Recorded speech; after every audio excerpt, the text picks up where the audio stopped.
Good afternoon.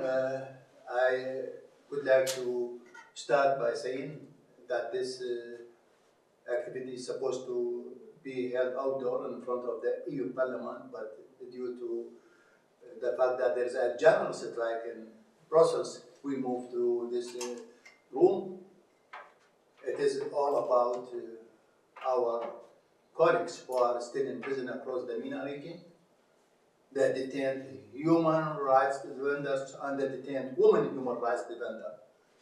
All the photos of some of them on the wall, you see that all those defenders, they are still in prison. And the only reason they are in prison is their peaceful and legitimate human rights fight. So we are here to send a united call to release them. Surely the international mechanisms, including the UN and the EU, they have to take immediate actions. Some of them, they are in prison for more than 10 years. In actual fact, my colleague, Dr. Mohammed Al-Qahtani, who's supposed to be released in Saudi Arabia on the 22nd of November this year, he went missing.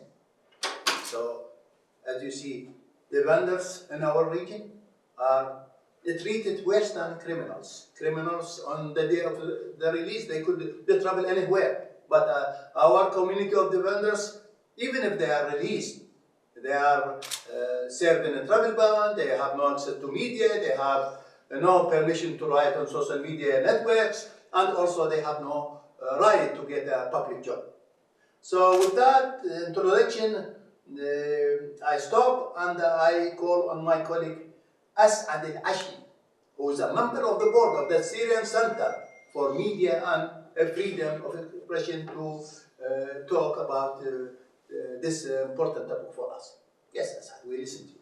Thank you very much, Khalid. I mean, as you mentioned, the situation in the entire region is getting grimmer and grimmer.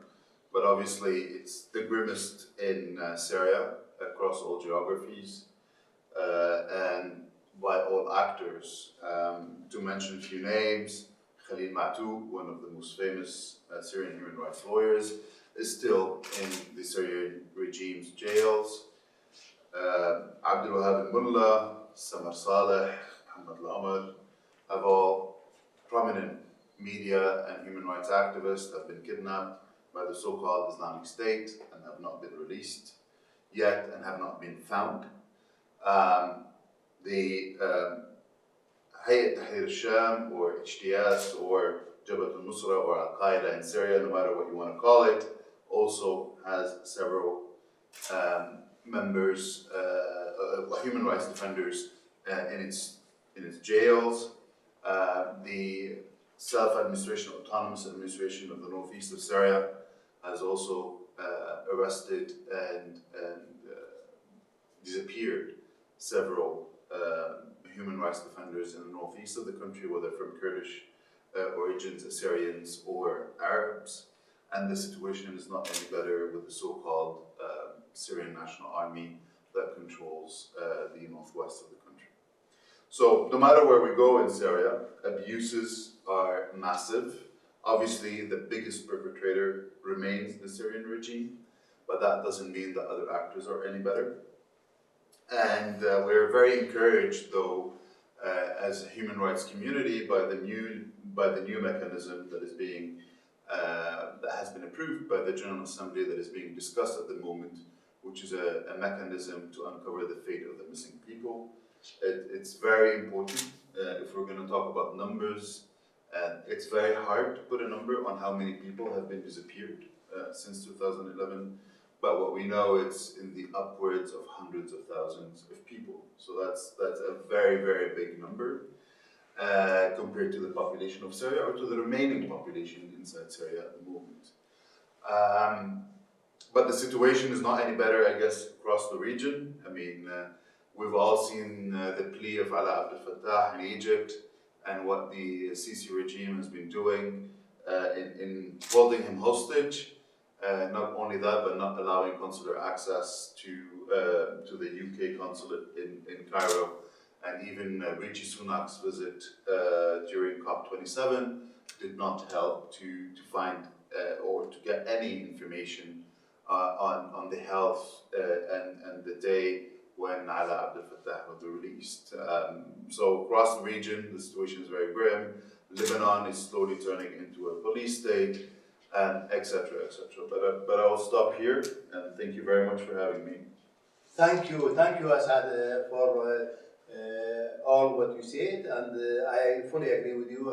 The fact that we don't have any local remedy, we rely on international advocacy, we rely on resolutions taken by the UN or the EU, or actions taken by governments that have support to human rights in our region. To have peace in our region, it means peace for the whole planet, and it is very important then to make sure that the human rights defenders are protected when they are doing their work in the MENA region and other regions. Now, if you look at these photos, they are just a small amount of the cases of detained defenders across the MENA region, from Algeria to Egypt, Syria.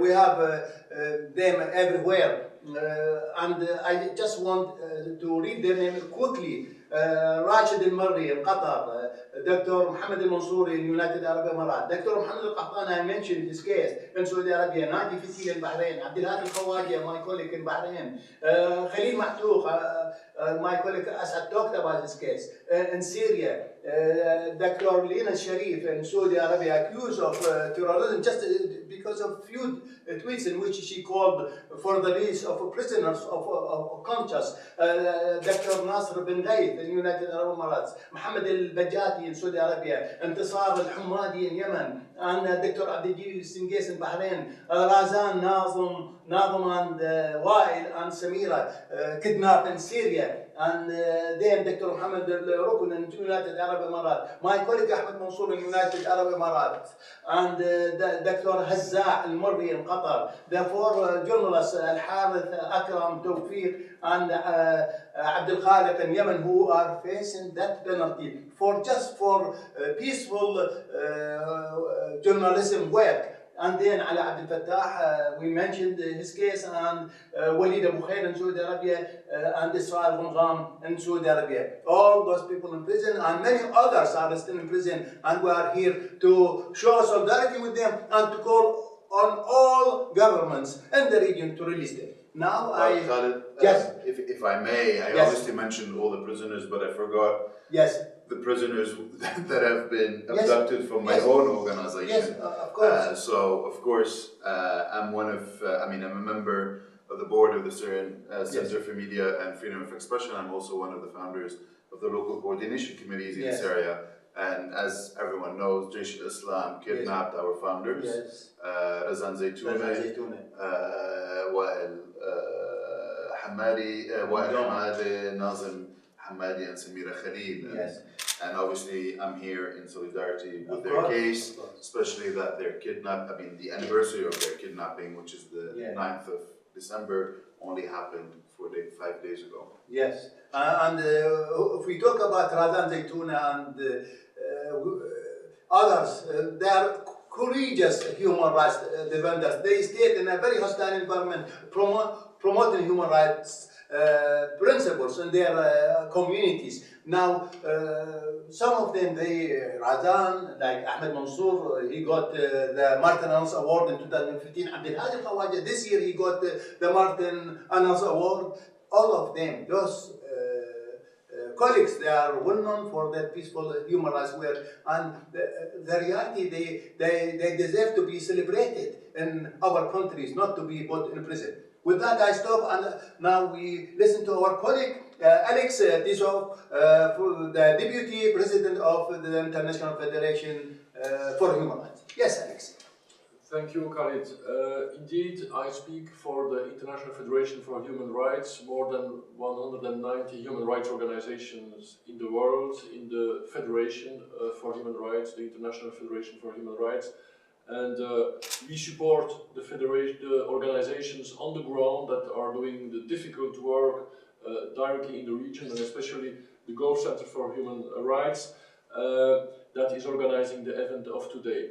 Indeed, we should have been today in front of the European Parliament, and it would have been significant to be present in front of the European Parliament, especially this week when we see the corruption scandal that has been discovered inside the European Parliament with the involvement of some members of the European Parliament, especially one Vice President, the Vice President Khalid, where we see that foreign countries are paying money to change the narrative, and the countries that are pointed now with the inquiry is Qatar especially and Morocco, two countries from the MENA regions that pays a lot of money to try to influence and to change the narrative about the human rights situations in their country. As human rights organizations, we cannot accept that, because all the work we are doing to inform, to document the human rights violations and the situation of the human rights defenders, men and women, that are behind the bars and that they are in prison, is in fact, it's a real sabotage by these members of parliament that are not honest and are not worth and that has no dignity to be member of the European Parliament. What we see today, we could not be in front of the European Parliament because of the general strike movement in Belgium and the big demonstration. Why is there a general strike and a big demonstration in Brussels today? Because of the increasing poverty in Belgium, because of the prices of the gas and the energy cost that is multiplied by 2, 3 or even 4 for some bad isolated houses, and people cannot pay their gas anymore because big companies are making big profits, like for example Total Energies, with the gas they import and sell to the Belgian citizens. And what we see is that countries like Qatar, like Egypt, like Saudi Arabia are profiting of this demand and this weakness of the European Union in their demand of energy to do what they want in their countries without any action of the European Union, because we are in the European Union in the position of the demander for energy, and so the European Union just shut their mouth about the human rights violation and the arrestations and the detainees in these countries. We are sacrificing the human rights defenders in these countries, I mentioned, just because of our need to have energy and to have no blackout here in Europe. And the human rights defenders in prison, and the list is impressive. My friends has mentioned a lot of names, but we know that there are a lot more women and men human rights defenders in the prisons. What is totally unacceptable is the silence of the international community. And like I explained, we know where this silence comes from, because of financial interest and needs of energy.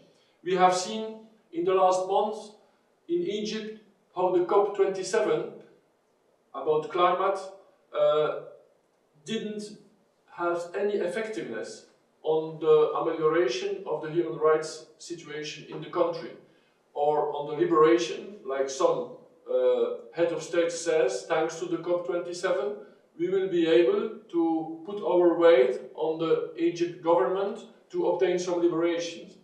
Al-Fattah is still behind the bars in his prison. He has not been liberated like we expected during the COP27. And the COP27 was really an example of what we can call greenwashing. We use the fight against climate change and in some countries to do a real greenwashing of all the policies and the policies against the human rights defenders. We have seen that the World Cup in Qatar brought no amelioration of the situation of the human rights defenders in Qatar. Dr. Haza bin Mari is still in prison, and the World Cup will finish this weekend. This is an example of sports washing. How a country, through sports, can bring together all the heads of states and of some countries, or from foreign countries, to his land, to Qatar, to praise the organization of the Qatar, like we've seen the French President Macron yesterday, praising the organization of the Qatari government in the organization of the World Cup, and no single word for the human rights defenders that are detained. What has he received in exchange? Some contracts about energy furnishing, about gas, contracts to provide France with gas, and so he shut up of all the other points that the head of states promised to speak about with the Qatari government, and that we see no result on the ground. We can continue like this. We know that in some years, Saudi Arabia, and even maybe with collaboration of other countries of the region of the Gulf, will propose to organize the Olympic Games in a couple of years. Again, an example of sports washing. We've seen that there are other ways of washing the human rights violations in these countries. We can speak about energy washing, the need of energy in the rest of the world, and they detain energy they can sell. The rest of the world, the international community, is demanding party, on the conditions, of course, that there is no trouble to denounce the human rights violation. We can see also how the terrorist legislation is abused by these countries to lock up human rights defenders. I could call it terror washing. The common goal of fighting against terrorism is misused by some countries to lock up and put in prison some human rights defenders or lawyers or journalists. We can speak also about Salah Hamouri, the French-Palestinian lawyer that is detained by Israel in administrative detention. We can speak of other human rights defenders that are, for example, in Egypt, where the terrorist legislation is used to say that these people has to be condemned to prison sentence, while they are just, in fact, claiming the respect of human rights and doing their job as human rights defenders. We, at the FIDH, we will always support the woman and the man that are human rights defenders. Because without human rights defenders, you have no human rights. Because in a lot of parts of the world, everywhere, even in Brussels, even in the West, human rights are violated. And we must stand for the human rights. In the MENA region, the problem is very big, and we need to support all the human rights defenders that, with the risk of their security, the risk for their freedom, or even the risk for their life, are fighting daily for the respect of the human rights.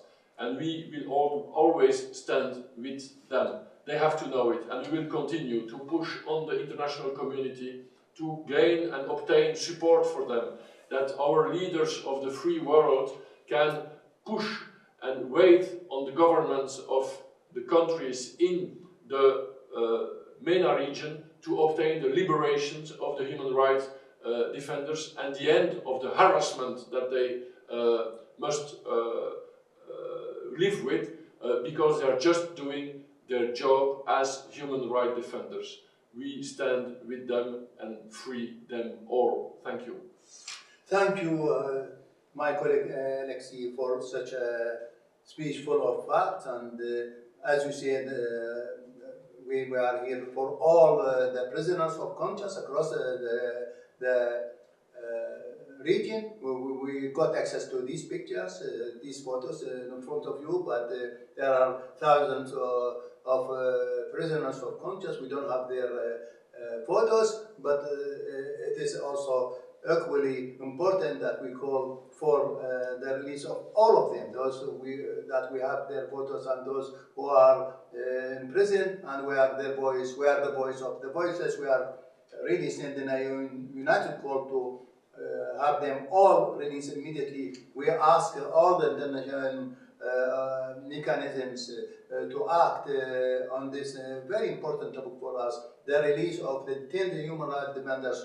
It is just a right step to start area reform in our countries. Now, I have to thank all the organizers, including the International Federation for Human Rights, the Syrian Center for Media and Freedom of Expression, and Al-Qusd for Human Rights. And also, I have to thank our distinguished speakers, Alssaad, Al-Achi, and Alexis. It is not a main panel, but the women, the defenders who are supposed to be with us, they face difficulties to join us due to the general strike. I have also to thank the defender and the photographer, my colleague Najib Magnoum, who is going to make a documentary of this meeting, which will be published and sent to thousands of addresses. With that, I would like to thank you all, and I hope that soon we will see all our colleagues, women human rights defenders and men human rights defenders released and given the opportunity to build a society that has social justice, that has respect to human rights. Thank you all.